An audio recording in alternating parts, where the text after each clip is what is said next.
It appreciates the kindness of the friends who prepare these flower arrangements, which certainly add a great deal to the pleasure of these occasions. This evening we must conclude our all too brief survey of the works of Theophrastus Paracelsus.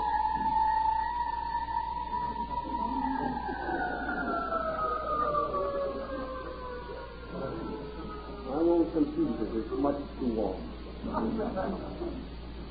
We have many fields that we'd like to briefly mention and hope to cover as much ground as we can. It is regrettable that sufficient time and study cannot be devoted to so important a theme. But by way of introduction, we hope that these talks will cause students to take a personal interest in research on the Paracelsian corpus, which is a great body of work.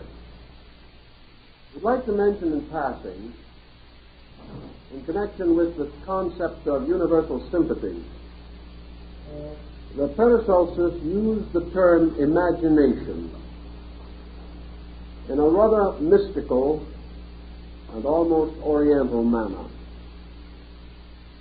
To him, the word imagination contained within the heart of itself the word magic. And to him, the power of the imaginative faculty was something of such tremendous importance that he regarded it as the most dynamic factor in human consciousness.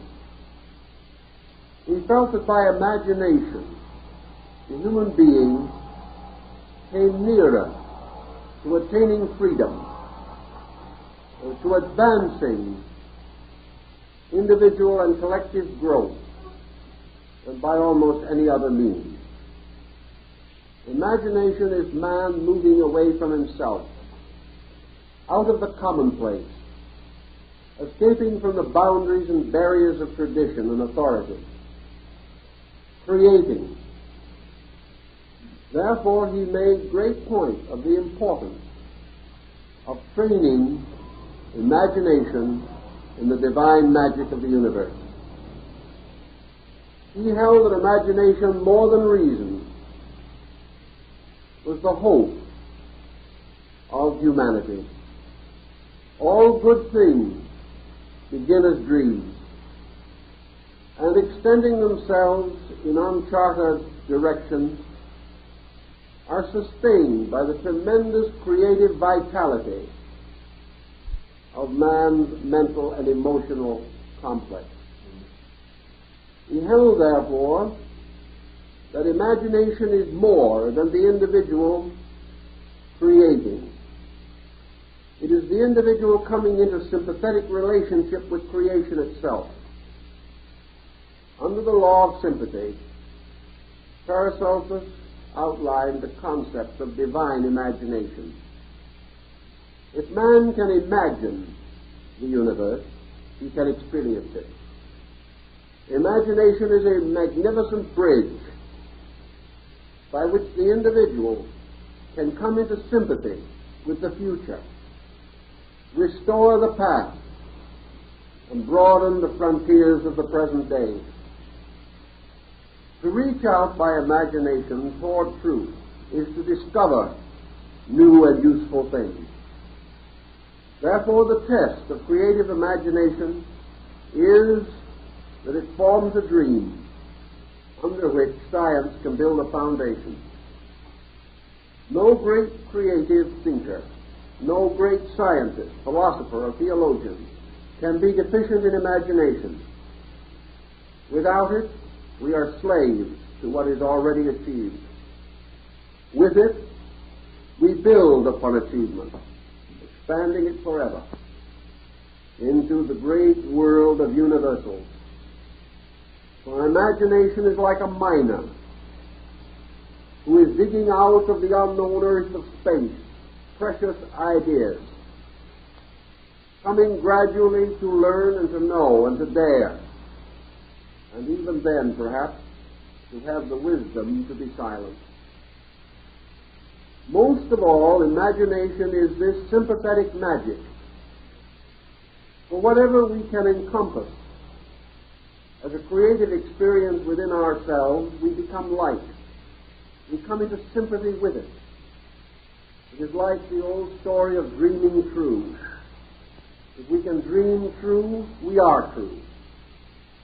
And if we can imagine correctly the measure and proportion of the world, of the human soul, and of the universal mystery, then indeed we possess these things which we have imagined, or perhaps we are possessed by them.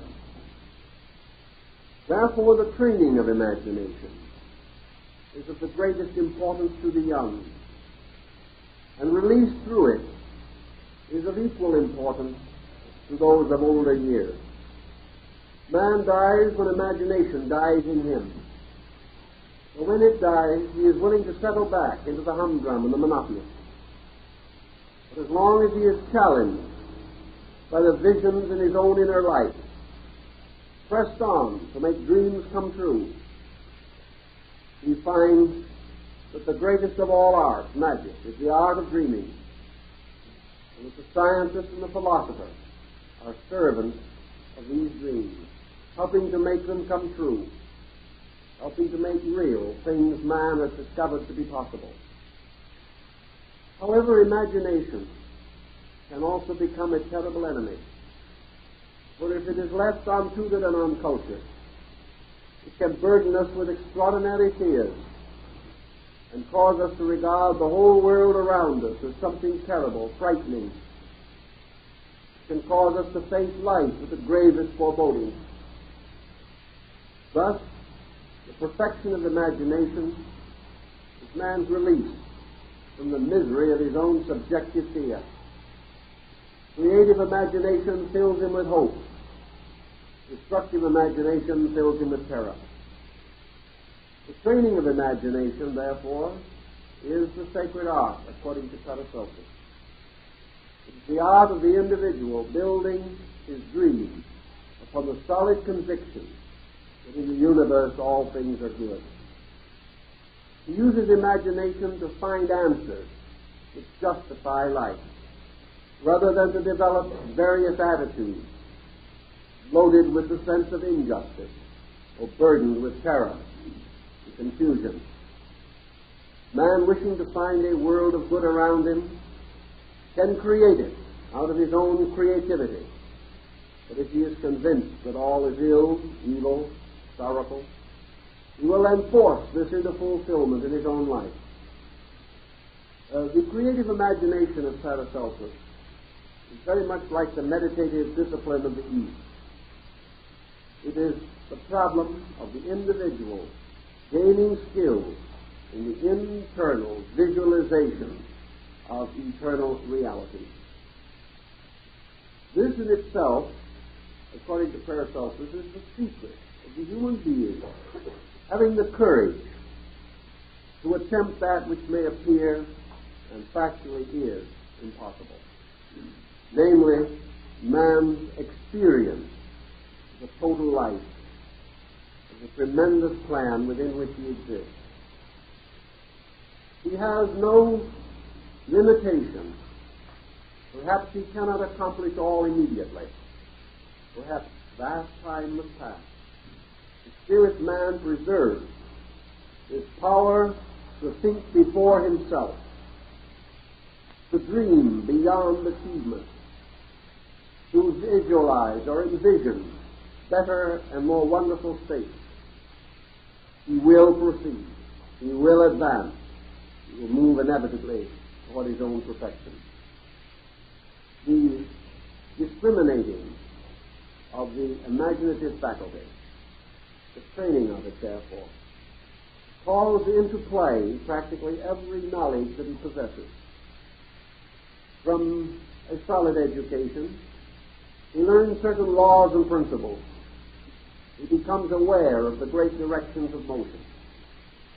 From the consideration of philosophy, He becomes an ethical creature, strengthening his moral and rational powers, so that his imagination will never escape from that which is valid, from that which invites to progress rather than to chaos. From religion, man gains a powerful symbolism which can vitalize his imagination and can cause him to reach out toward the apperception of deity and the great states of consciousness which transcend our mortal ken. Thus, imagination must be curbed and directed. And if we wonder what state our own creative faculty may be in, we merely need to consider what it does to us. If, as a result of our imagination, we are hopeful, inspired, dedicated, then we are moving triumphantly. If, however, imagination has only been an instrument of torture, something that has given us further and more profound doubts on every subject, imagination which has caused us to see the invisible world around us filled with demons and evil spirits, an imagination which causes us to feel that the finger of providence points at us with some negative or terrible malediction. If these things are in the imagination, then they are morbid, and the imagination is untrained but has fallen into delusion. So the positive pole of our creativity is imagination, and the negative pole is delusion. And the individual who finds evil in the divine plan is always deluded. But the individual who finds God in everything has creative imagination. The simple summary of a long and involved discourse, but perhaps it will point the way of his thinking. And perhaps it explains better than almost any formal approach we could make the entire philosophy of the life of Paracelsus. He was born apparently with a strange gift of imagining truth. He was able to look around and see in common things wonderful mysteries. He was also able to look out into the mysterious and see in all mysteries common things. To have this wonderful faculty brings the world into a focal condition for us. For all mysteries are simply a simple truth not yet understood. And all simple truths are mysteries that have been grasped, have been estimated and examined. And that which lies beyond our knowledge is not strange, wild, weird, or distant. It is merely simple truth not yet experienced. And we move forward with complete victory into the unknown, realizing that we shall never face a horrible or terrible condition. The only horror or terror that we can know is in our own misunderstanding.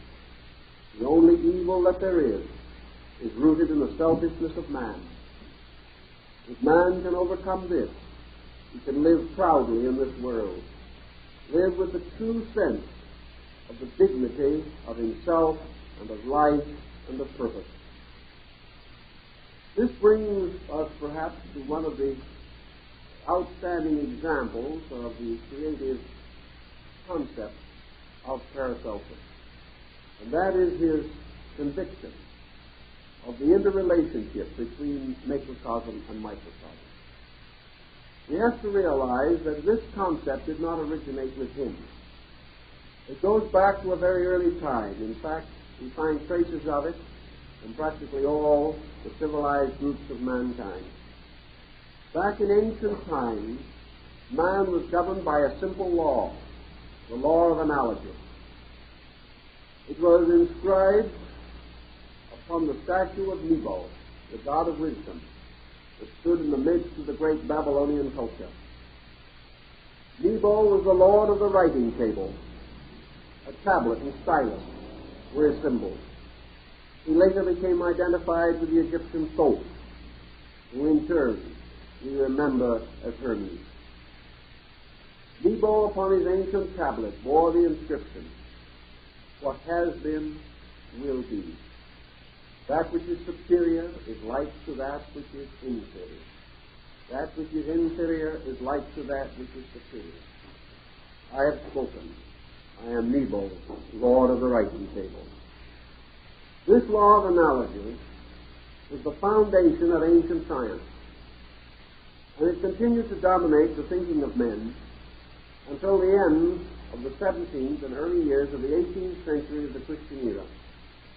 After that time, the rise of experimental science obscured this total view of man, which was the strength and power of ancient thinking. The concept of man as the universe and the universe as the grand man faded with the rise of those schools of thought which later gave us the Darwinian concept, and after that the works of men like Huxley and Jean. Actually, however, these men never disproved the law of analogy. They gave us other patterns, yet periodically we find revived in the experimentations of modern science the definite indication that there are these analogical laws, that various levels interrelate, and that on certain levels certain laws operate consistently. But just as surely as we have octaves in music, so we have octaves in chemistry. That which can be demonstrated upon one level is essentially true upon other levels, although we may not be able immediately to examine these parallels or these common truths. Recognizing, as we've mentioned in the first lecture of this series, that there are three great texts which man may consider in the search for essential knowledge. These being the universe, the sacred word, and the human body. Paracelsus pointed out that the universe is rather too large to be immediately comprehended by anyone. The only approach that we have to the universe is through analogical imagination. Having perceived some smaller operation of nature which is within our understanding, we assume that we have discovered a law operating throughout nature. Thus the whole concept of natural laws operating without exceptions upon various levels, this concept is founded in analogy. This law of analogy tells us, if we examine into it further, that there must be correspondences in all parts of the universe, and that these correspondences, coming together, form patterns which can be examined. Paracelsus pointed out that the most suitable and the most proper symbol from which man can learn the most about all things is his own body. This is for several reasons. First of all, because it is a miniature living thing. Man, with his almost incredible power, faculties, functions, is a magnificent structure taken for granted, the depths of which have never been sounded. Man in his own existence reveals almost miraculous powers and attributes which have come so commonplace that we ignore them.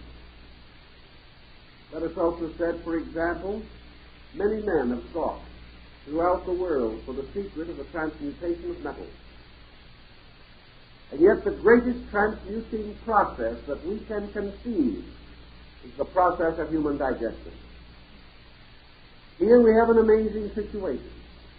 Man taking all forms of nutrition into himself, passing them through the alchemy of his own digestive procedure, and ultimately producing therefrom a pure essence of life by which he sustains himself.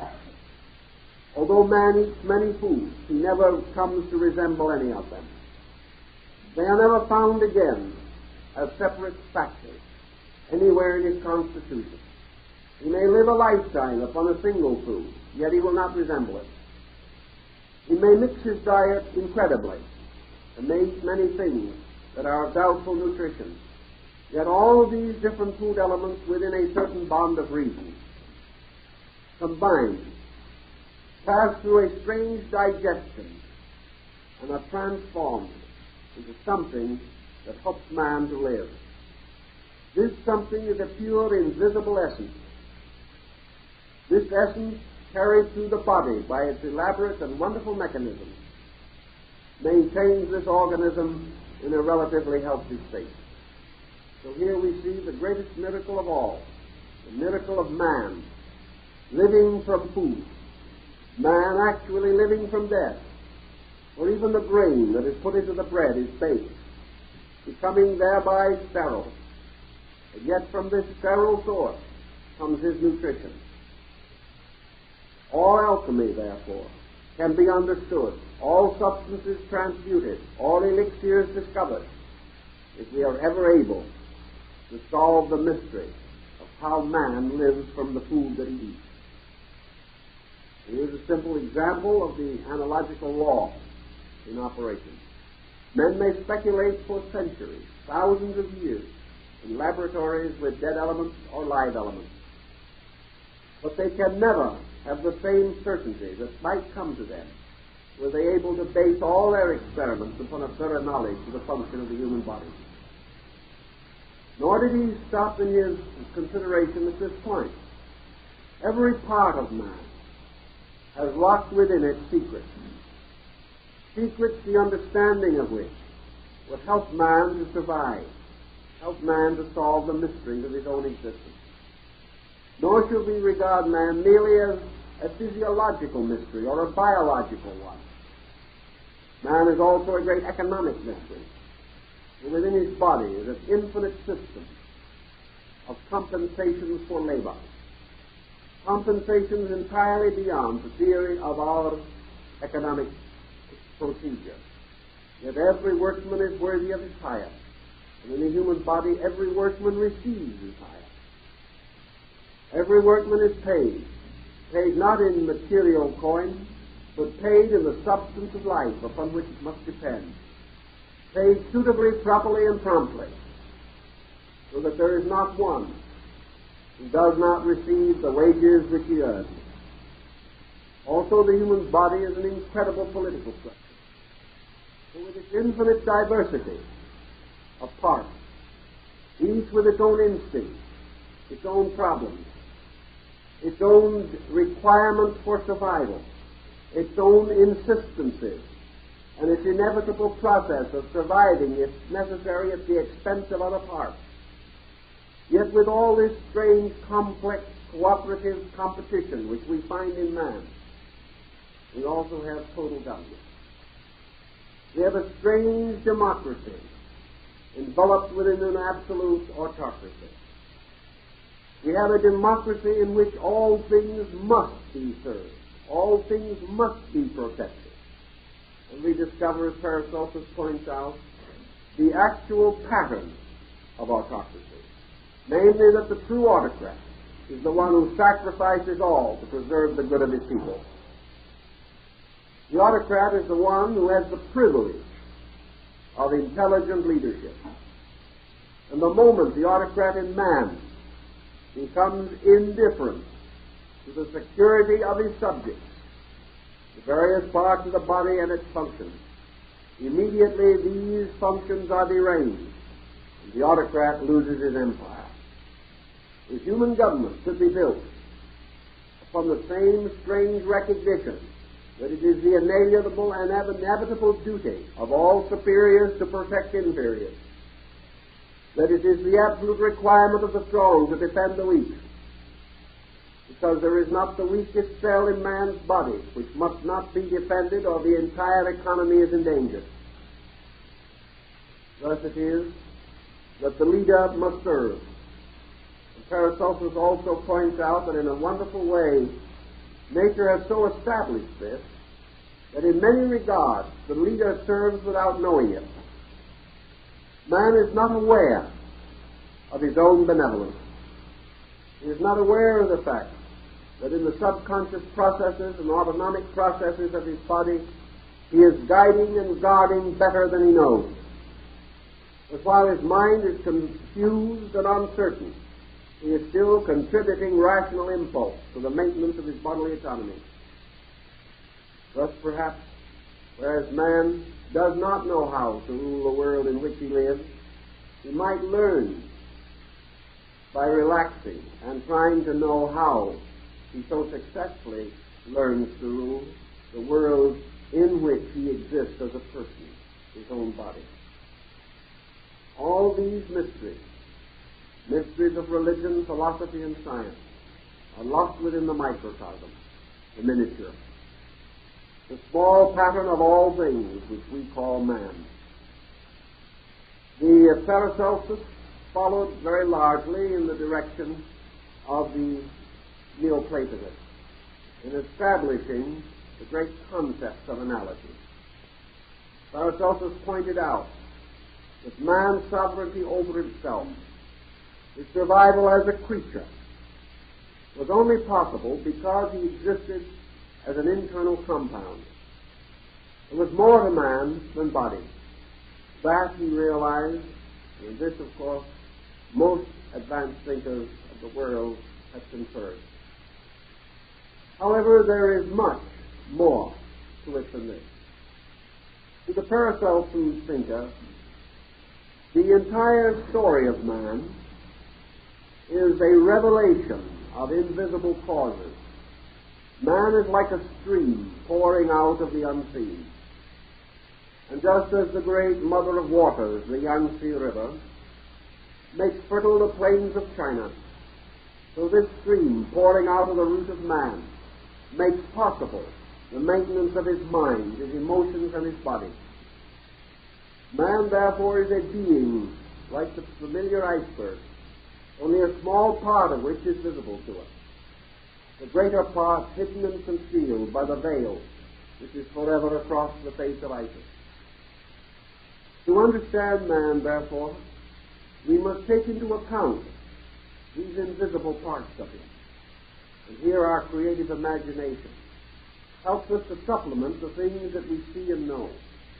In the first place, the very functions of man require and inevitably demonstrate a power and an intelligence superior to themselves. If man can think, if a human being can have a destiny, must arise from something greater than body chemistry. Because these separate cells and parts of man do not have the authority which he possesses.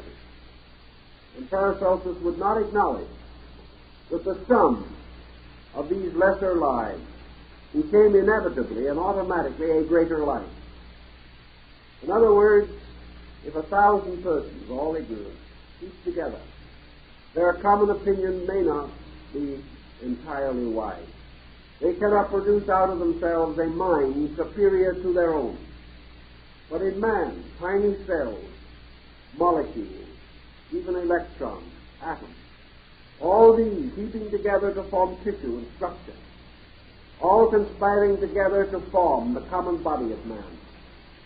These, by their minglings and by their cooperation, produce a structure which we call man. Paracelsus insisted that this structure was ensouled, and it became the instrument for a power invisible. That these structural parts, the atoms and all the substances and tissues, were like the stones of a house, which when it was built was inhabited by a person, by a living being. He proceeded to adapt this house to his needs, decorate it according to his inclinations, and protect and maintain it if he is a prudent and thoughtful householder. From the invisible part of things, there must come this tremendous flow of life. That, as we pointed out earlier in this series, this flow of life, while we recognize it almost as a unity, as one tremendous essence, still this flow of life is able to support and sustain an infinite diversity of activities. This again reminds us of the Yangtze River. For along the shores of the river are hundreds of villages, and in each of these villages are people living their lives, fulfilling their purposes, practicing their trades, holding their convictions, worshiping their gods, bringing new life into the world and burying their dead. No two of the persons living along the sides of the river are identical, yet all depend upon the river. Thus, as this stream of life moves into the human body, no two cells will identically react, yet all will be commonly nourished. And Paracelsus carries this on into the level of religion.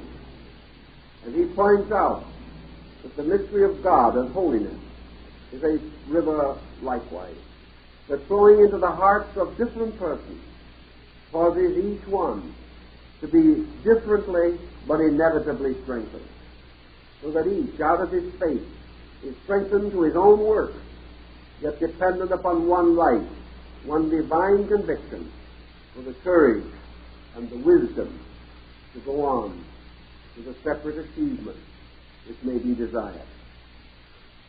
Studying, therefore, this background, this river pouring forever out of space, Paracelsus made considerable use of both the Neoplatonic and the Muslim doctrines relating to these things. He also borrowed much from the Kabbalists, whose ancient speculations concerning the great man of the Zohar fascinated him, because here was this magnificent image whose body nature is and God the soul. And he beheld the grand man fulfilling its destiny. And he also beheld its parts, all the cells in the universal body, and he numbered man among these cells. Yet as these cells exist and are inevitable, not one human being can be lost. Not one human soul could die without this entire economy being shaken. For there is a certain wholeness, a certain totality, from which there can be no deprivation. Nothing can cease. Everything must change. But this great body to be healthy, this universal body which is the body and anatomy of the structure of deity, is like our own body. Part of it cannot be sick and part well. For this reason, Paracelsus objected strenuously to the idea of hell, because he said there could be no place of death and destruction or of eternal punishment in a body which must be healthy in all its parts in order that the universal mystery shall be maintained.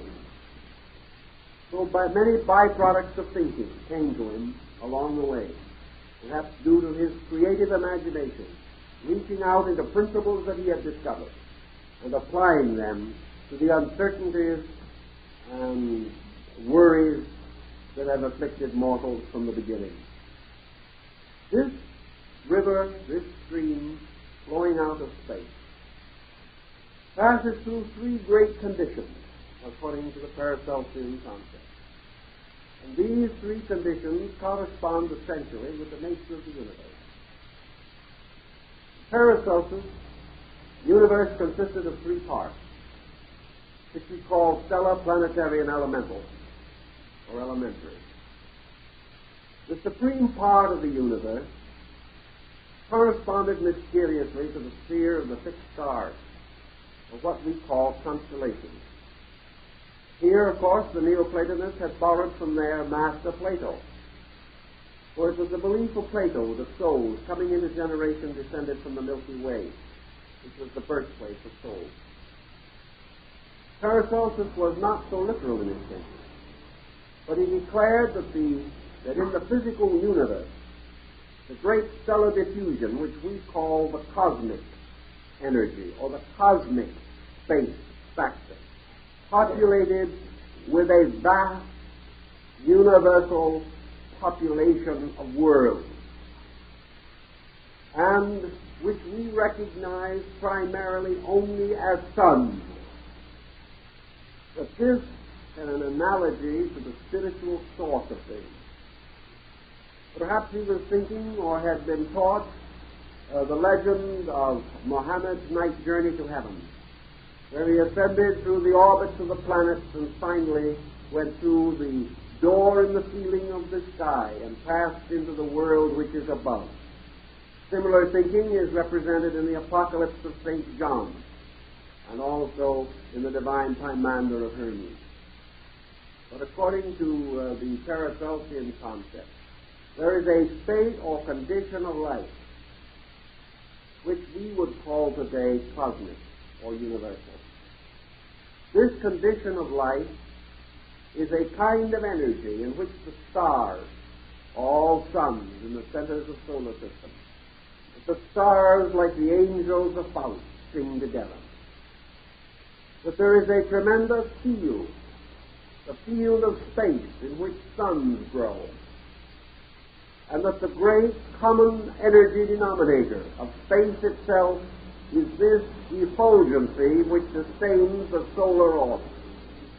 There are thousands, tens of thousands, perhaps millions and hundreds of millions of suns. Each of these is a self-radiant, splendid globe. Each is a light shining in the darkness for aeons of time. Each of these suns is the parent of planets, and they live only because of its light and life. Planets are embryos, only the suns are born.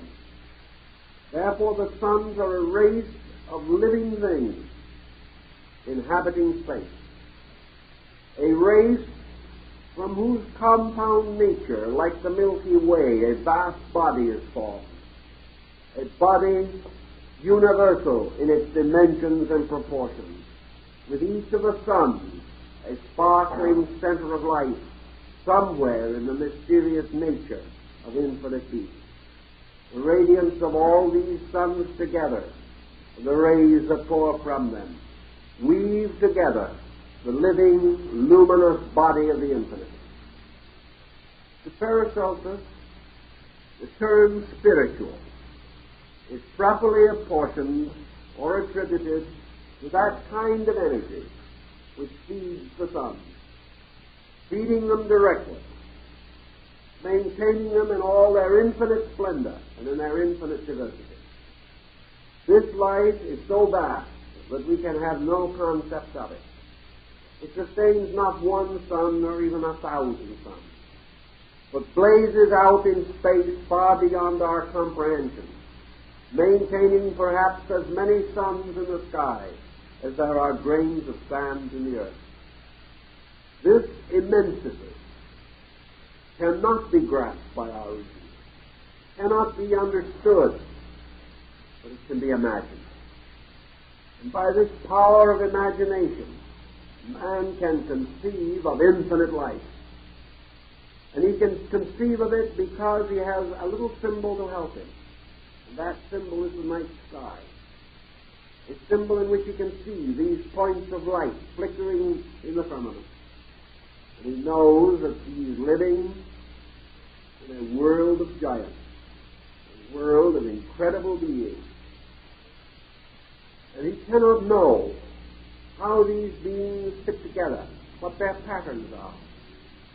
But he has already, not only through his imagination, but also through certain observations, made over a period of thousands of years, he has observed that this great world of suns is not merely scattered in space.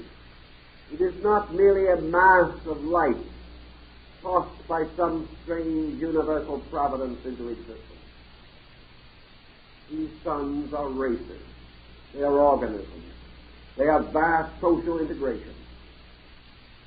All these mysterious, luminous bodies obey laws, move within the magnificent rhythm of their purposes, sustained and directed not only by infinite life, but by infinite wisdom.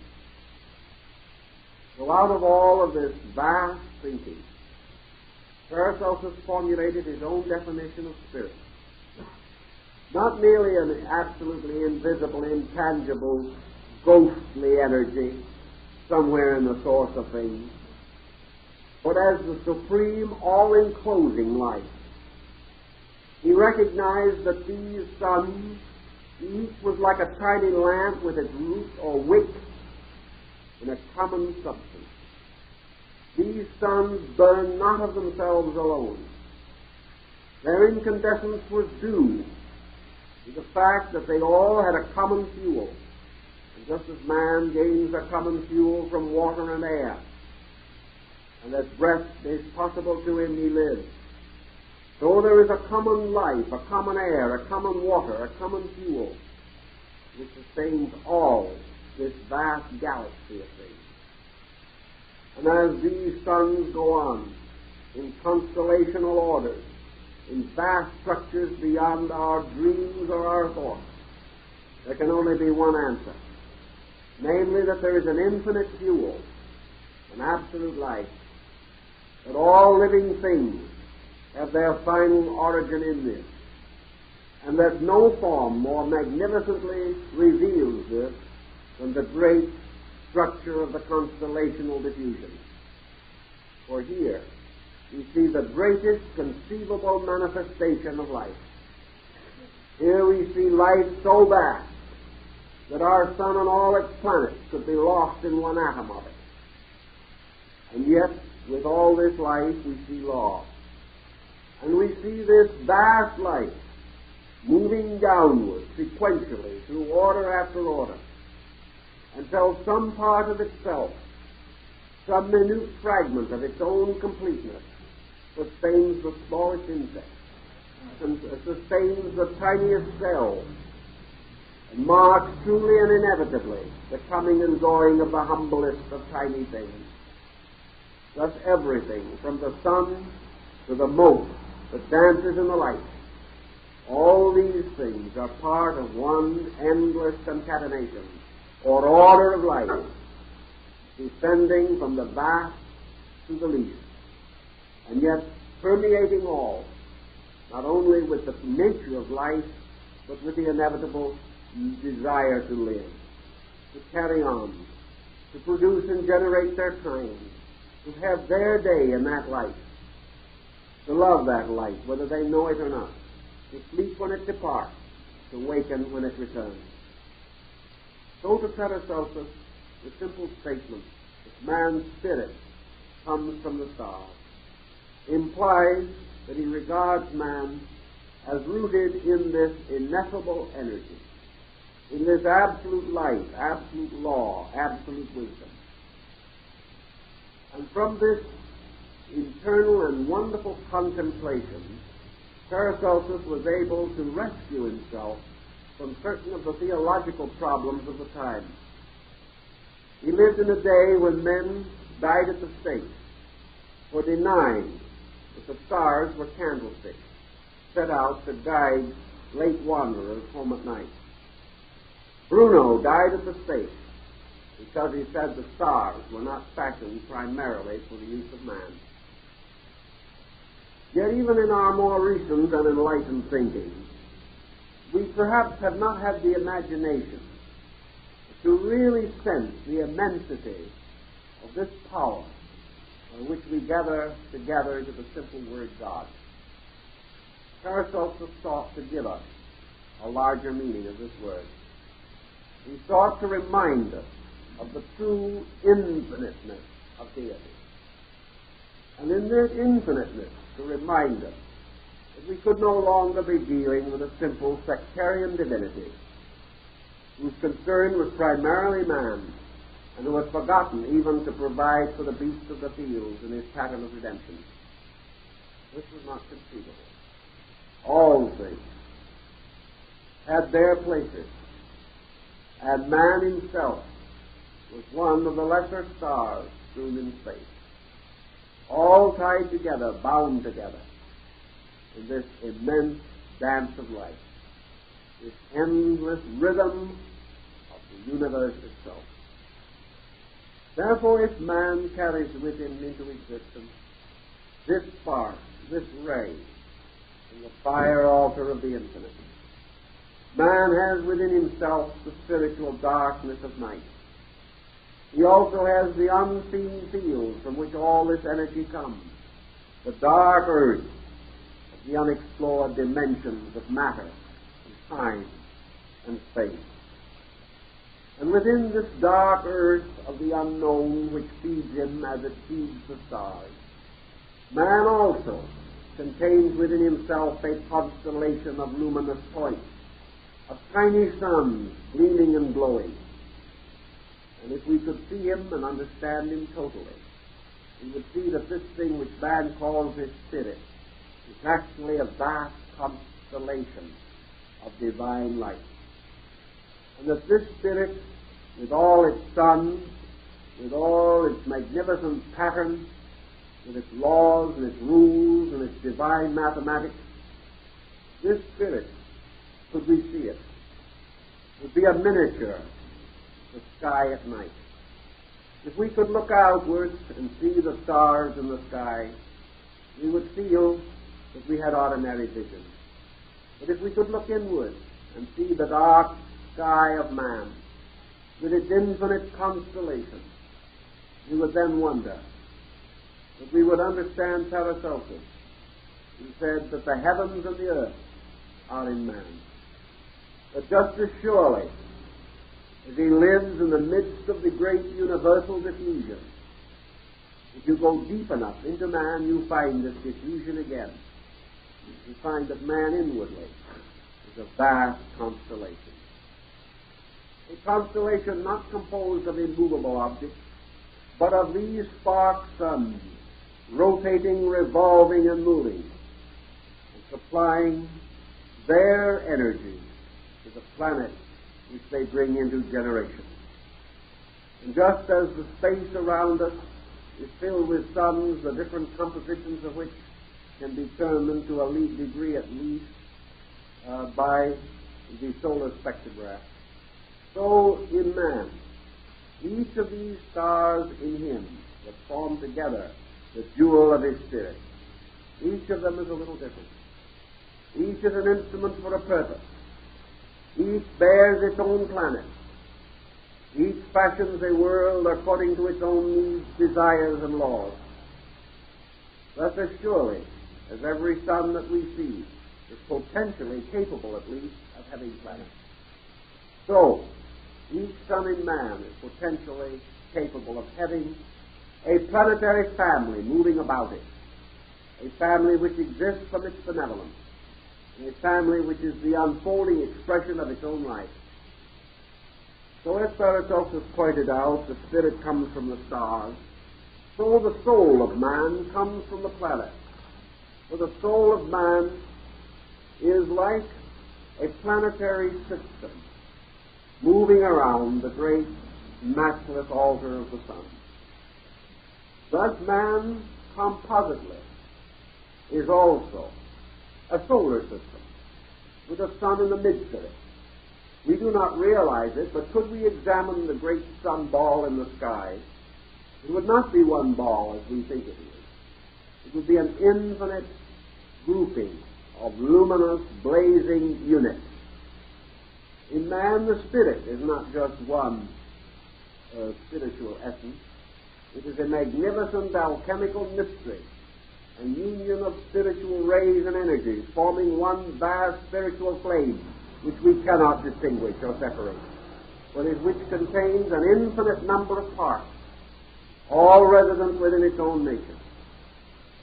Around this blazing central light move the children which it has fashioned, the planet.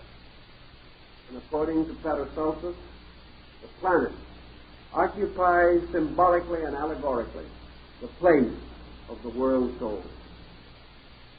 Now, as all suns have their common light and their common field and their common procreativity, yet each sun, once it has come to be a blazing center of light, brings forth from itself its own soul, or its own planetary family. And in our particular system, this soul, according to the Paracelsian theory, consisted of 7 parts, and an 8th or receptive instrument. Thus he again follows the Neoplatonist, enumerates the 8 parts of the soul, again following Pythagoras, who declared the soul to be an octoad, or a symmetrical structure with 8 sides. The soul, then, consists of the energy of the sun differentiated through planetary instruments. These instruments are also alive, but these instruments have not yet reached the point in which their internal luminosity gives them the right or the power to be suns. Therefore, planets are growing in space as the soul is, gaining certain strength from within themselves, but still dependent upon the light of the sun, which they reflect. Thus Paracelsus says, the human soul reflects the light of the Spirit. And because it is a reflector of light, those who are not wise assume that it is the source of light, and the source of light. And here we come for a pretty problem for the psychologist. For according to the psychologist, the soul of man is himself. According to Paracelsus, it is not. The soul is no more the source of light than is the planet, the source of the soft glow by which we can see it. This light is reflected from the sun. And bathed in the light of the sun, the planet appears to have a light of its own. In the case of man, the soul, bathed in the light of spirit, seems to be a being. And it is a being of a kind, but not yet as luminous or complete as we would like to think. The soul lives only because of its dependence upon the spirit. And what we call soul powers are the differentiated aspects of spiritual energy. In the Paracelsian concept, therefore, the 7 planets known to the peoples of that time, the number is arbitrary, but representative, according to him, that in each solar system there may be a different number of planets. But whatever the number may be, that number, by archetype, determines the divisions of the psychic life of things living on that, or in that solar system. Therefore, if another solar system has 10 planets, then the psychic structure of beings in that solar system will have 10 parts.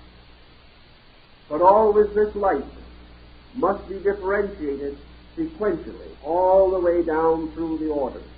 And if the beginning of the system is septenary, if the power of the sun of a solar system is septenary, then every creature within that system must unfold according to septenary laws. Now we may say that we shall discover sometime that we are not a septenary. If that is true, then we will face the problem of integrating our concept that the soul perhaps have more elements than we imagine. The principle is not disproven. Only man's increasing knowledge may give him a fuller comprehension of the details of its application. The soul, according to Paracelsus, therefore, is a very strange and wonderful thing.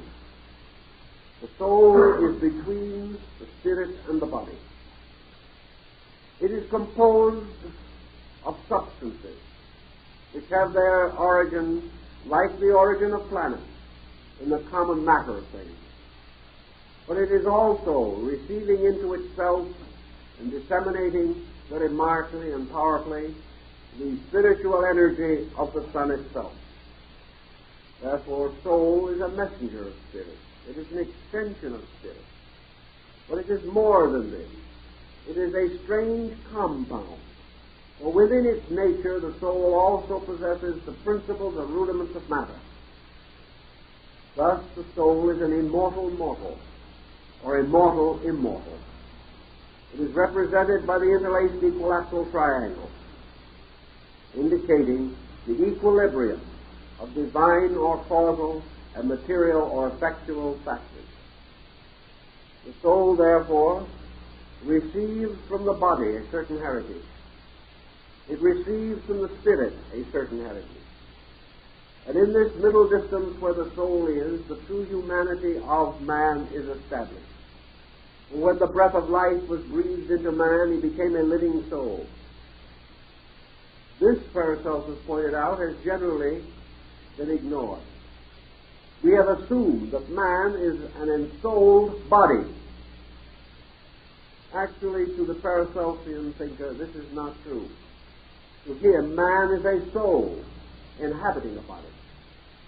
That the soul has an existence of its own nature, and that man is actually a citizen of the universe of souls. That body is an accidental or incidental condition. Body is a process in nature by which soul becomes involved in the mystery of generation. It takes upon itself a material structure. But the moment the human being is born, he begins to fight again for his estate as a soul. And when he reaches maturity, We call this maturity the triumph of soul over body in the individual. We have a simpler word for it. We say he is mature. When we say a person is mature, we mean that his mental and emotional nature is capable of directing his life. To say this means the victory of the psychic field over the material, and the perpetual adolescent, or the retarded individual, is one in which this victory is not so easily or rapidly achieved. Actually, therefore, a materialist, or a person who is unaware or non-receptive to the concept of soul, must still be, regardless of whether he knows it or not, a soul in a body. The soul is the significant part of man, for it is that part of man which contains within it the reason, the intuition, the emotion, and the magical power of imagination. If, therefore, we are to try to establish man as a citizen of some world, we would say that his natural residence is in the psychic atmosphere, that he is really living and evolving as a soul creature. To overlook this or to deny it, to fail to recognize it, is to narrow the opportunity of human life. It is to restrict us unnecessarily. And when we are so restricted and accept the negative factor, becoming obsessed by a kind of ignorance, then we may devote our lives merely to the perpetuation of body. We may concern ourselves totally with material things at the expense of our own soul nature. If we do so, we will simply retard the natural growth of the soul, or make slower its evolution in failing to cooperate with it. Paracelsus has an idea in here which may be a little strange to many people. I have tried to trace it, and I've come to the conclusion that he derived it from the old Egyptian philosophy, and in this case, in all probabilities, it came through Neoplatonism to a degree, although it is not emphasized. Certainly it is dependent somewhat upon the Gnostics, but more directly upon the later Egyptian or Hermetic mysteries that flourished about the beginning of the Christian era. Paracelsus held, and Demi, the German mystic, followed him in the same thinking, that man, in a strange way, must earn immortality. In other words, the human being, though composed of immortal elements that are unchanging and inevitable, to attain conscious immortality, must become consciously alive in the sphere of soul. That if the soul does not receive sufficient development and maturing during life, it is not capable of maintaining consciousness after death. Now, this was the attitude of building his soul while he lives. And if he does not build it with some thought and some consideration, he will have a very poor and ill-equipped house when he is forced to depend entirely upon a sphere of activity in which he has had little experience. These things which we call competitive living and creature comforts, gratifications, have very little place in the larger psychic atmosphere which is our larger home. And as surely as vitamins and food nourish the body, so according to Paracelsus, virtue, beauty, and truth are the necessary nourishments of the soul. The individual who has not learned to recognize and venerate the good, who has not as yet sensed in his own soul the necessity of the beautiful, the individual who has not been willing to dedicate some part of his complex daily living to the maturing of his inner life will find himself underprivileged or without an adequate home because he has not built the house in which he is to live. Today we plan for the future here, believing that if we have foresight, we will have protection in our older age. In the Paracelsian concept, we must plan for that other age, that age beyond, And if we do not plan for it with foresight, we shall someday recognize our mistakes. Therefore, that the soul of man, nourished by heaven, is formed by earth.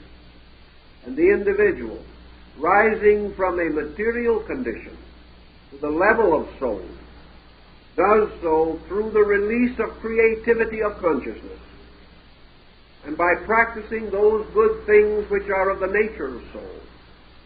He becomes a living soul while yet he lives in this material world, therefore steps across into a sphere of activity already familiar to him, and continues to grow and to live and to learn as he has in this life. But if he has no love of learning here, he steps out into darkness. Not that he can be destroyed, not that he goes to some terrible punishment or perdition, but simply that he goes to sleep until out of experience in the far future, nature brings him back again into objectivity, where he will struggle again and go on until he builds this precious vestment which must be the garment of his eternity. Thus the soul is another kind of body, a body mingling spiritual and material factors, a body transparent and translucent, a body of light and beauty, a body like the famous garments of glory of the high priest of Israel, the fringes of whose gold-edged robes were hung with the bells of rejoicing.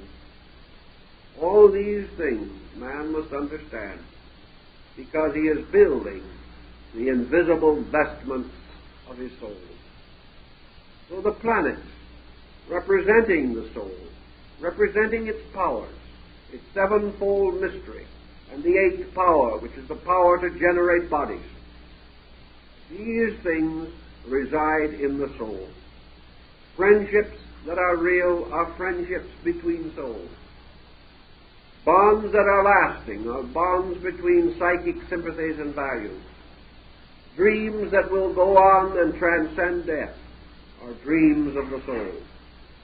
And the great problem of soul is not merely that it is inside or behind man animating him. It is that man himself is becoming a soul, that he is becoming capable of living as a creature of soul, knowing the gods, good and evil. This concept forms a very large burden in the philosophy of Paracelsus, and therefore must be included in his cosmic idea.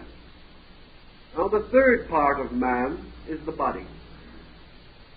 This body is derived primarily from the four elements and a fifth power, which is a binder. This fifth power is the hypothetical medium known to science as ether. The four elements represent the base substances from which bodies are compounded. And bodies are forms. And forms consist of two principles. A form is always an archetype or an idea plus matter. All forms, therefore, and all bodies are forms, must contain some proportion of idea and some proportion of matter. In ordinary bodies or forms as we know them, there are compounds composing various levels of growth and development. Therefore, bodies are consistent with their species and kinds, and bodies pass through laws of change and growth and development and age. The primary substances of bodies, therefore, are these four basic elements. For bodies are composed of a physical or material earth factor, composed of a humid element or material factor, of an igneous or fiery material factor, and an airy or atmospheric power. Now, earth, water, fire, and air are all material. And yet, only physical earth itself is immediately and inevitably associated with the stasis of bodies. Water is also material. And Socrates, in his vision, nearly 400 years before the Christian era, declared that water was composed of tiny units of solid substance, and that flowing was the result of these solid units falling over each other. That actually water was not a fluid at all, but a mass of dry units. We know this is true, but how he found it out, it can only be attributed to the magic of internal imagination. He saw clearly by a power within, which is stronger than any instrument and can take precedence over the most formal process of discovery. But these four elements together, forming body, are brought into a compound, into a cooperative, and from them the corporeal form of man is generated. They support and supply all of the elements necessary, and they are prevented from scattering, separating, or departing, and are held together within a mysterious substance which Paracelsus said was a kind of invisible glue, and we know it today as ether. It is the binder.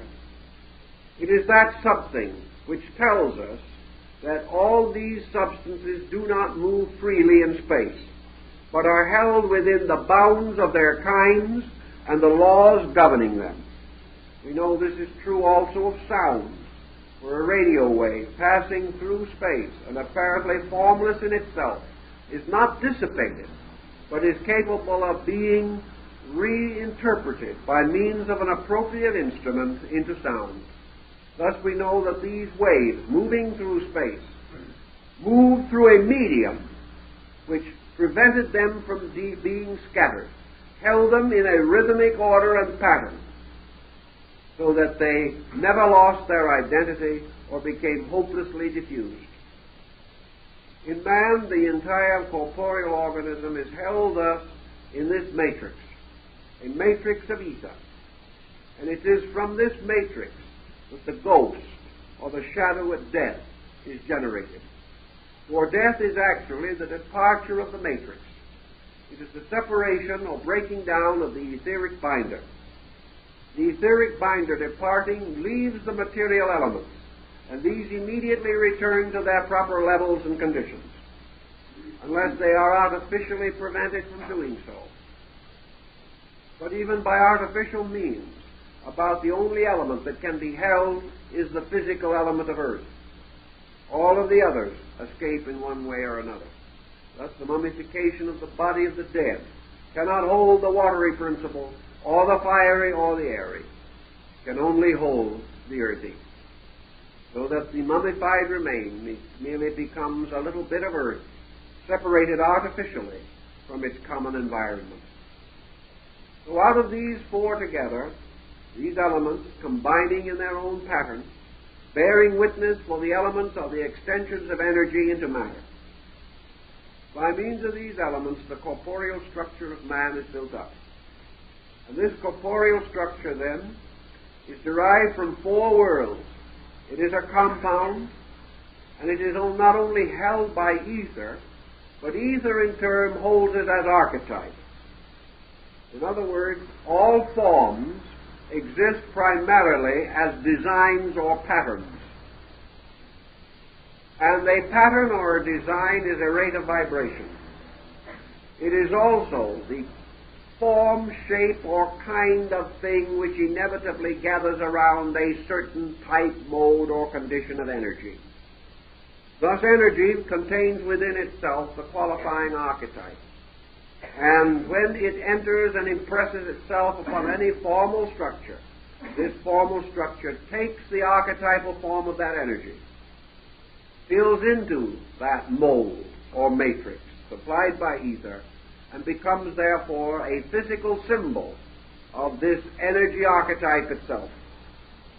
Thus every physical form is a true picture of the energy which enfolds it, which ensouls it, or by which it is dominated. This problem of energy and archetype brings in many interesting bypaths, many of which, unfortunately, we cannot explore. But one or two, perhaps, are worth consideration. We have also mentioned already that a body must be a compound. Even a material body, like a statue, has to be a compound. Even though we may not find in it any traces of the fire, air, or watery spirit, still it is a compound because it is a form. And a form can only exist as a result of two natures uniting. It must result from pattern and matter. And a form is pattern matter. And pattern stands for the principle of intellect. It stands for the power of soul. Therefore, anything which has physical existence has at least rudimentary soul existence. And any physical structure, even an ordinary chair or table, has some kind of a psychic vibratory vortex, because it is a form. And all forms have to have an invisible factor or they cannot hold together.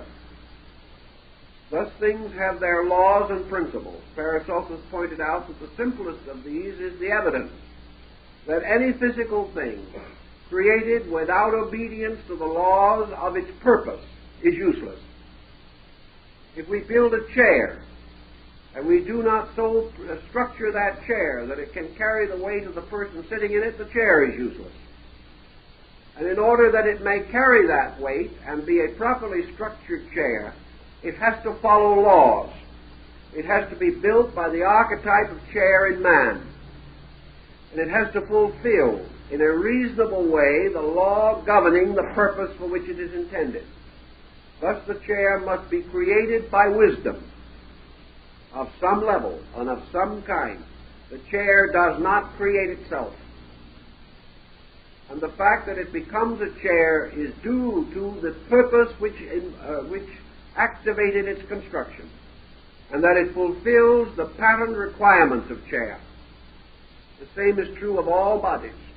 To have significance, they must fulfill the pattern requirements for which they were created. These patterns are not in the body, but are contributed by the builder.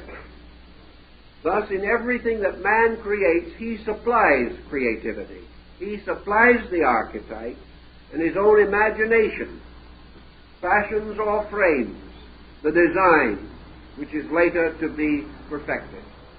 And if his imagination is perverse, then the form which he fashions will not fulfill the purpose which he intends.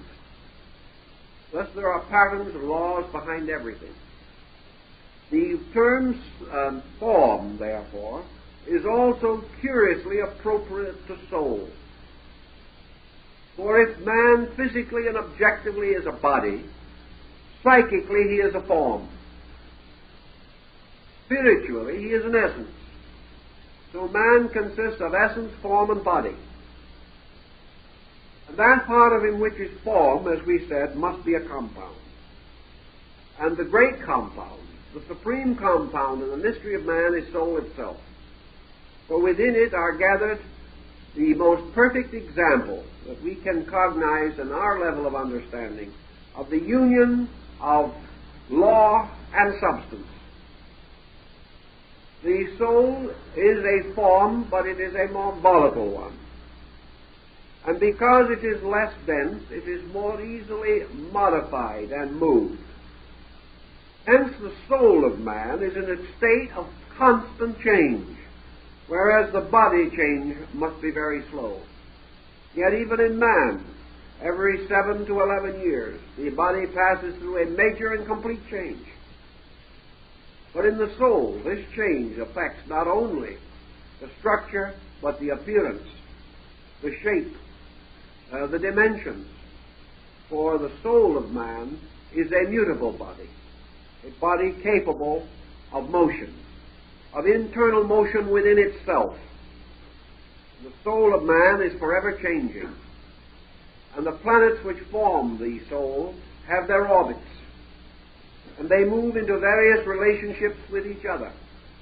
For the psychic centers of man rotate around the spiritual vortex, or the sun. And these vital centers in man, the planetary soul centers, are also in sympathetic relationship above to the planets. Therefore, the soul is peculiarly under the control of planets. And all planetary effects or aspects which are supposed to operate upon body actually operate upon soul, and these operations are then conferred upon body. The soul is therefore the mediator. The soul is the redeemer of bodies and the firstborn of the eternal. The soul is the only begotten Son of the Spirit, and it is also the firstborn of those that sleep, for it is the first of those that arise out of matter. The psychic energy arising from matter, arising from the experiences of materiality, is forever returning to its own psychic intensity or integrity. When we suffer, it is not because of the body alone. It is that the impulses of our material circumstances are impressed upon the psychic life. Man suffers not with the body, but with the soul. And had he no soul, he could not suffer. Every nerve testimony is carried from the body to the psychic field. Everything that happens to man has meaning only because of soul. Every important thing which he learns is measured in terms not of how much he stores in the mind, but how much is transmitted from the mind to the psychic center of consciousness. For these reasons, man suffers here below, but it is the soul that grows. Man passes through innumerable physical experiences which are meaningless unless the soul accepts and interprets them. In the same way, man attempting to plan or coordinate the purposes of his life coordinates not with his body but with his soul. For the soul is the leader of the body, and it is also the one that must pay for the mistakes of the body.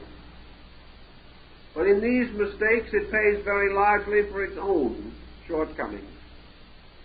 The soul, then, is this person, is this being. And the soul, as it is reflected downward from the great center of life to become the planet, reflects itself again downward in the body through a series of binders. And the soul is associated with the body through a concatenation of septenaries within the body. The soul's contact with the body is not merely a strange wireless telepathy. It is not something that simply means that whatever happens to the body, the soul becomes aware of. This awareness is due to the intricate construction of the nervous and psychical systems of the body, particularly the endocrine system and the autonomic nervous system. The soul, therefore, seats itself in man by being placed with its 7 members in the 7 great vital centers of the human body. And the soul, in order to generate and maintain body, must enter into the construction of body by impressing its own archetype upon form, or upon matter, thus building form.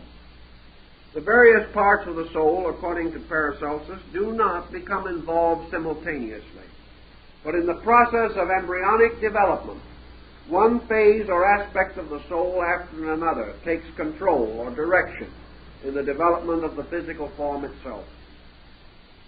All peoples in all parts of the world agree that the life of man, particularly the essence of which he is composed, takes up its natural and inevitable abode in the heart. In the heart, therefore, we have the throne of man's internal life. It is that part of the body which comes the nearest and most approximate to the invisible source above body. The Buddhists call the heart the Saptapana Kavan, or the house of 7 rooms. For within itself, the heart contains 7 distinct parts, or orifices. And in these, according to Hermes, the spirit first manifests its 7 souls. Therefore, Paracelsus likened the heart to a solar system, with the sun in the center and the planets moving about through the mysterious processes of heart function. From the heart goes forth the great river, which is to be the great arterial system. And the consciousness of man, therefore, the life of man, is centered in the heart. And there also are gathered the seeds or roots of the 7 psychic natures. For the soul exists primarily in the magnetic field of the heart. That is its link to the body. Now, having established its own invisible archetypal nature within the shadow of the spiritual wing in the heart, we can understand perhaps a little better why the statement is made in the Scripture, that as a man thinketh in his heart, so is he.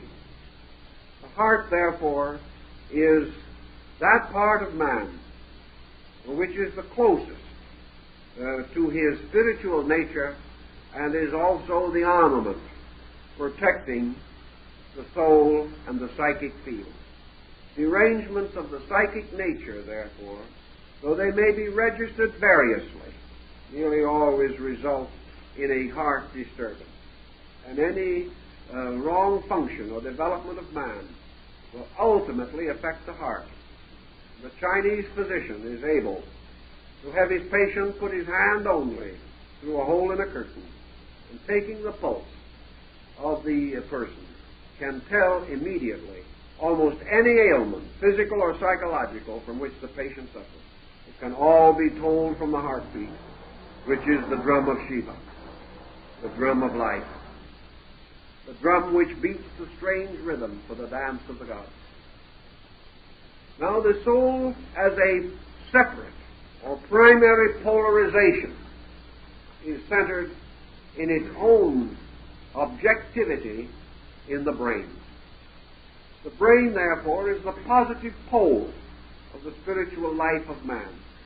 And into the brain center we have drawn the 7 positive attributes of psychic energy in manifestation.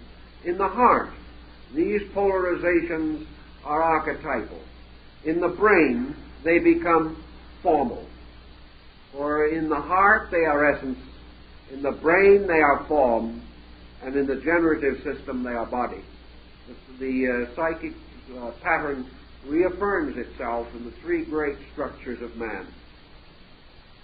If, therefore, we study the brain, we shall discover in it, as Paracelsus points out, a complete organism again, a strange and mysterious cosmos connected to the body by the isthmus of the neck. This mysterious body has its constellations in the frontal lobes of the brain, its planets in the posterior lobes of the brain, and within the internal parts, the ventricles, and the organs within the brain itself are to be found the root of manifestations of the psychic faculties on the level of form. Here, then, we have formalization of ideas in thought, formalization of emotions, so that we can name the 40-some emotions of which man is capable. Here, impulses are reduced to categories, and here these categories cause them to assume recognized and understandable appearances. Here also we have the seat of the reflective powers of the individual. We have here the gathering up of the testimonies of the sensory perceptions and how they are regulated and digested. And here is the means by which knowledge and learning begin their mysterious alchemical transmutation into understanding or experienced life realization. The posterior or physical element parts of man's nature, the elements, have their seat in the generative system, which is the 8th power of the soul. And here we have the cluster of the elements and the laws and principles by which they are governed. And we also have the negative powers of the soul, representing those parts of it which are completely immersed in matter at the present time, and have only instinctive or instinctual manifestation, being still locked in a material state. This is the same principle that we find in St. Augustine's description of the city of God and the city of evil. According to Augustine, the New Jerusalem, or the city of God, was located in the upper part of the world, corresponding to the brain, and the city of Babylon, the city of darkness and death, at the lower end of the spine. And they were connected by a mysterious ladder of 33 rungs, symbolical of the human spinal cord. All these mysteries are the universe stamping itself upon man. And when Jesus said, "Destroy this temple, and in 3 days I will build it again," one of the disciples asked if he meant the temple of his body. Therefore, the symbolism was not unknown even in those days. It's the mysterious analogy between the universal house and the personal house in which man lives, and the distribution of all these energies and their relationships. Up to the time of Paracelsus, very little was known concerning the development of such structures as the endocrine gland. We know that there are 7 primary and important feckless glands, and that the master of the endocrine arch is the pineal gland in the brain, although scientists today would rather prefer to think of it as the pituitary body. But we have here a mysterious necklace of 7 beads, 7 mysterious instruments, which are again used in the dissemination of soul into body. Now, just as surely as soul works through every tissue, as it works locally through the great digestive alchemical structure of the brain with its numerous parts and developments, so it is also capable of a kind of psychic release through the autonomic or sympathetic nervous system and the endocrine chain. Now, it seems that we have an interesting problem here. We have talked mostly up to this point of the power of the soul manifesting itself as the energy, the conditioned archetypal design, impressing itself from itself upon body. We have to approach this again in another way. For upon the ladder which Jacob saw in his vision, angels ascended and descended. Therefore, just as surely, a subjective life, moving downward by psychochemical processes, takes hold of, sustains, and molds the body into the purposes of the psychic nature, so man, objectively, is also attempting to move inward from the external sphere of his activity towards the source of his own life. He is seeking to become consciously aware of these processes that are unconsciously occurring within him. These motions of life to sustain him are automatic. He is not even aware of most of them. They happen. They are the ever-present proof of life. They arise from sources which he does not understand and produce effects which he does not understand. Yet he lives. And because he lives, he bears witness to a tremendous conspiracy of factors working together to make this mysterious and yet apparently very simple phenomenon possible. The possibility that he lives. Man, therefore, is consciously also seeking to know why he lives, how he lives. He is seeking in science to discover the laws of his life. He is seeking in philosophy to discover the purposes of his life. And he is seeking in religion to discover the sublimity or the divine goodness by means of which all things are justified, necessary, and important. Thus he is seeking from his objectivity to conquer the invisible subjectivity of himself. And here we have, therefore, 2 groups of functions or processes which are particularly concerned with the reaction of experience, consciousness, or objectivity upon the psychic self. And of these reaction centers, perhaps the most balancing of all is the endocrine chain. The endocrine chain is peculiarly a 2-way structure. It not only causes energy to move from the psychic self into the body, animating it and rationalizing it. It also causes the human being to have a series of conscious reflexes which become available to the soul And it is through these endocrine structures and the sympathetic nervous system that the things we learn objectively become available to soul as soul power. They carry the messages, and help to maintain the equilibrium between the objective and the subjective. The autonomic ganglia has been referred to as the soul system in the body. The ancient writings tell us that this soul system, which is in a more direct rapport, because it is the system in which man is becoming soul conscious, that ultimately the autonomic system will take power over the cerebrospinal system, transferring the authority which is now vested in the mind as the administrator of the seven powers of the soul back to the heart, wherein these soul qualities may be known only apperceptively as spiritual experiences. This is a little difficult to explain briefly, but the point is that man is today reacting to laws which he does not understand.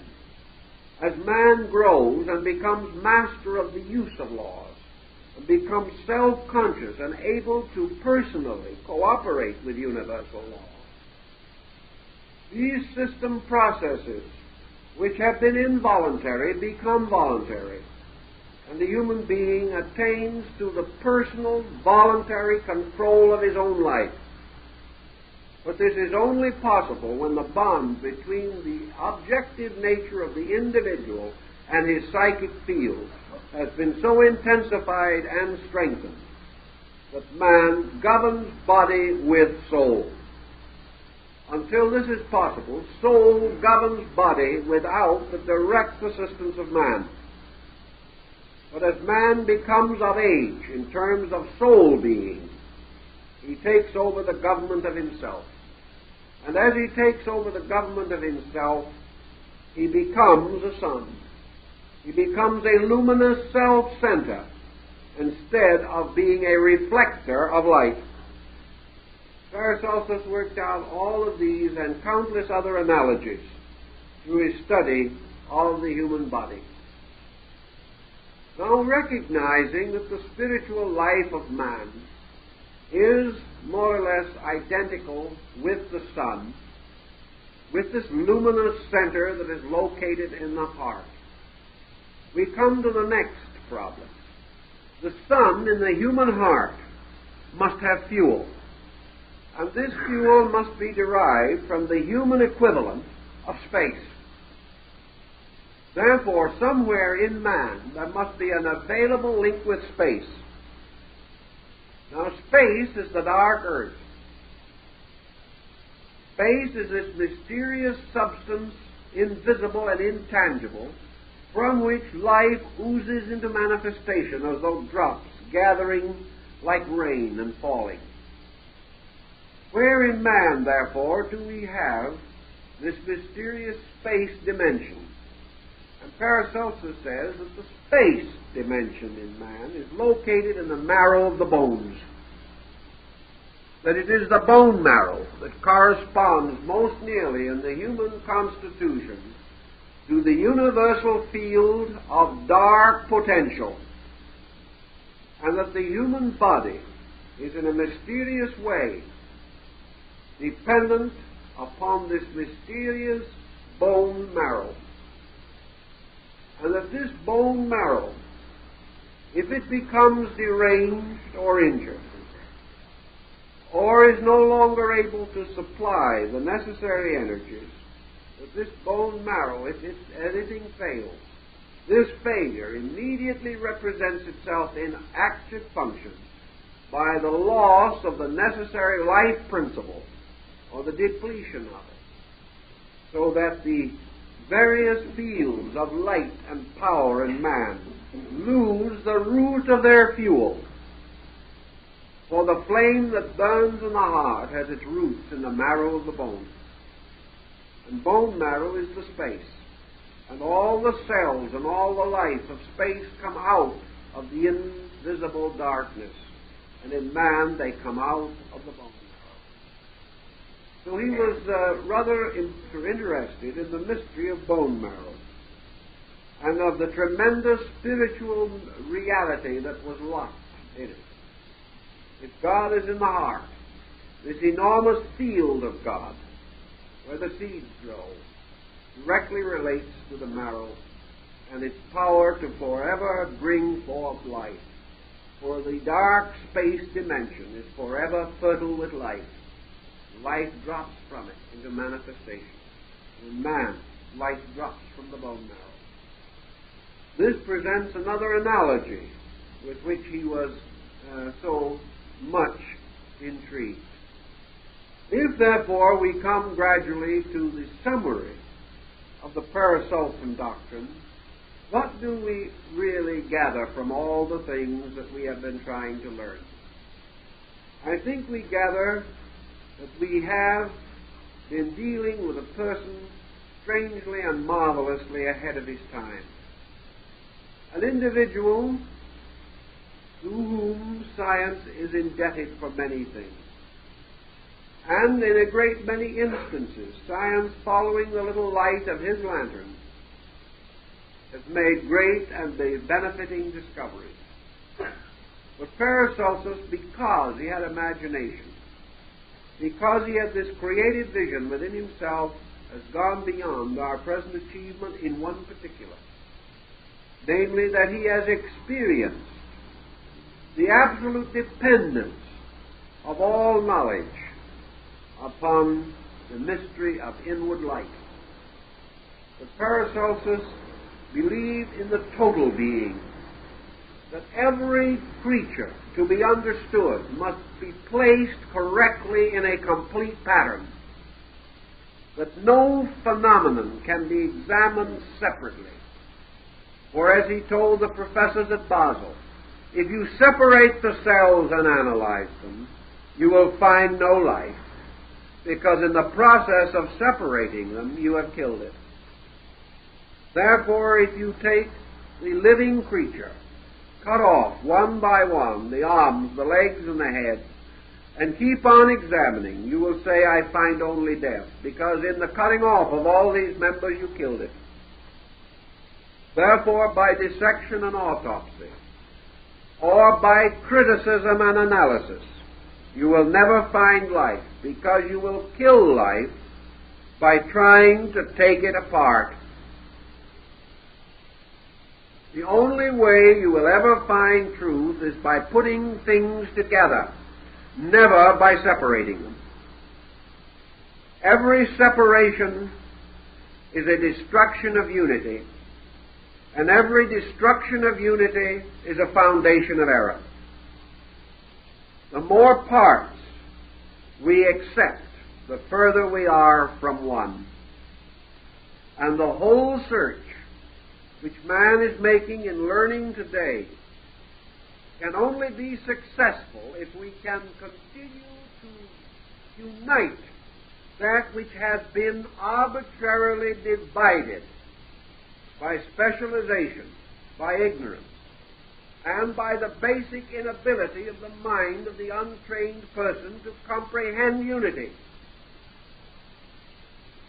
Thus, unity, to be understood, must be experienced inwardly. It can never be discovered for the sensory perception, because the senses must bring in separate testimonies.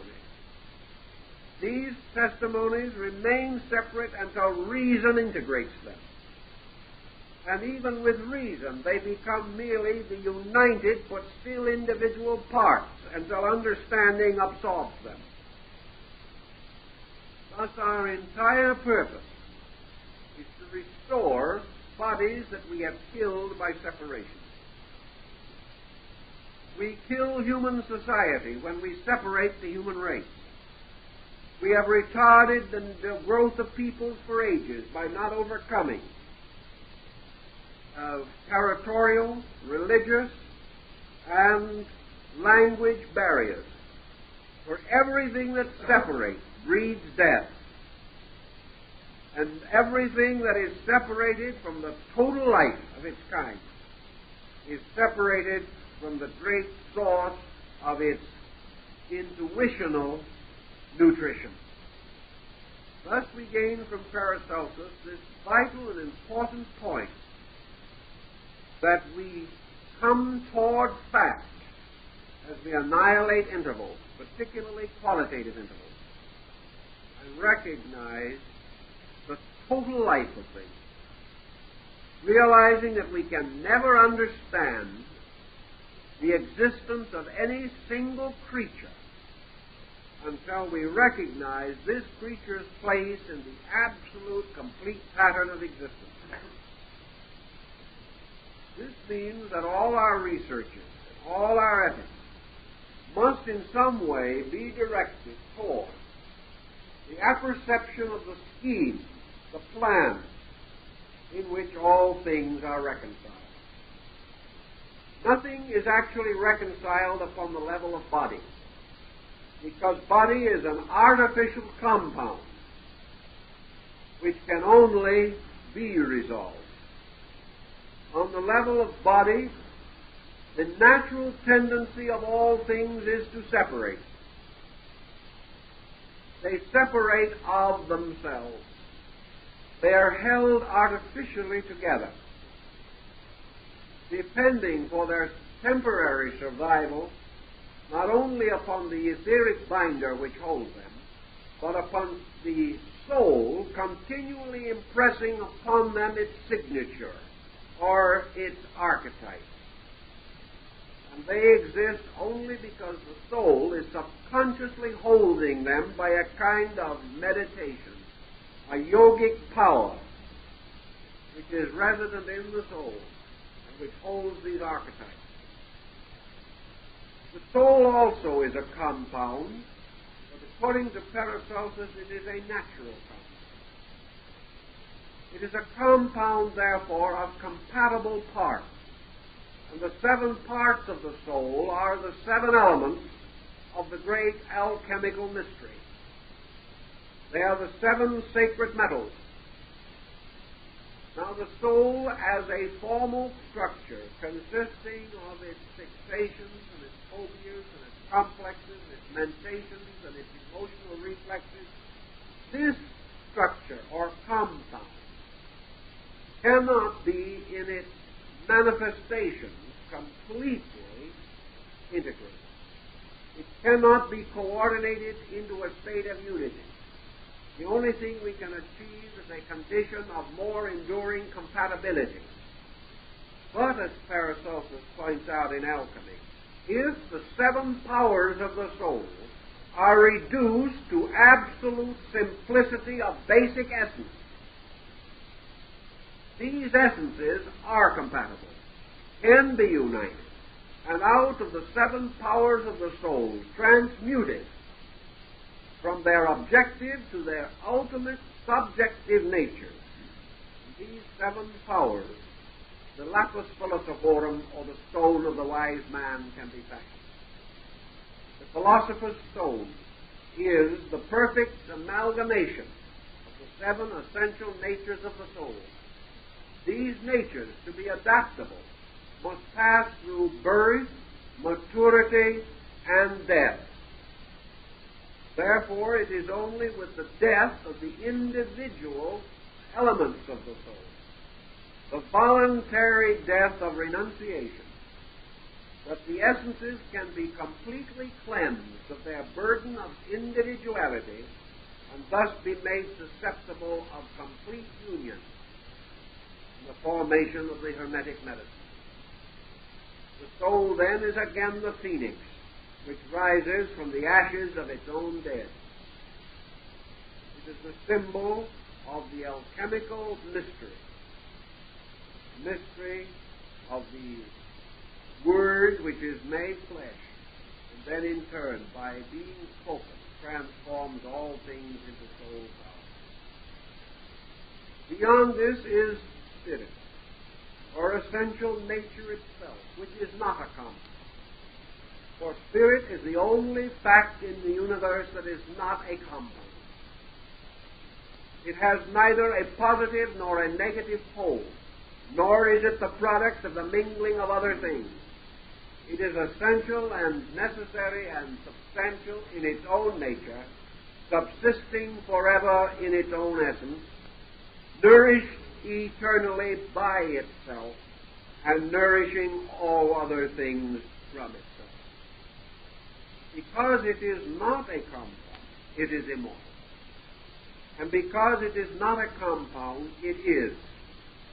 But having no form, has no definition. Yet being formless, it is the root of form. For from it comes the sole archetype.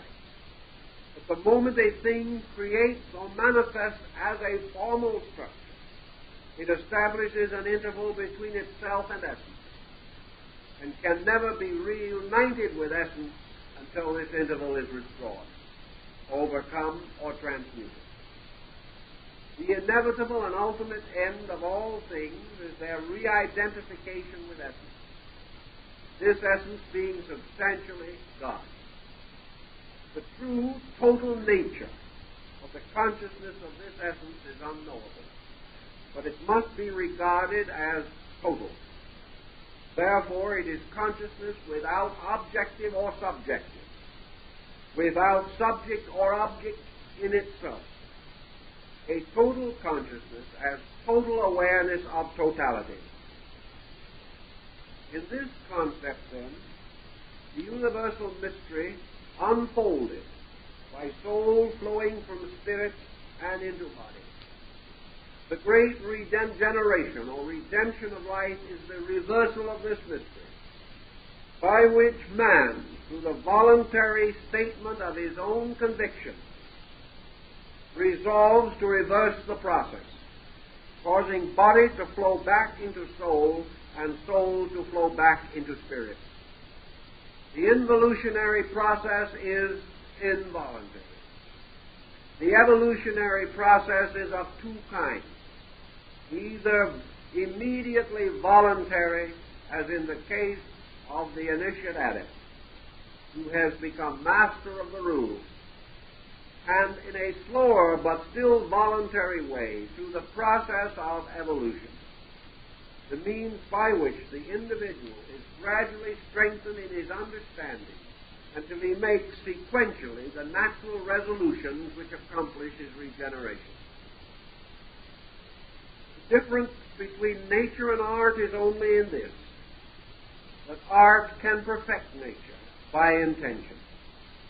All growth is moving in nature, but man has the power to grow more rapidly through the voluntary dedication of his own life to those activities which are essential to growth. Man, therefore, is like the gardener, who is able to assist the plant to grow and to protect it from weeds.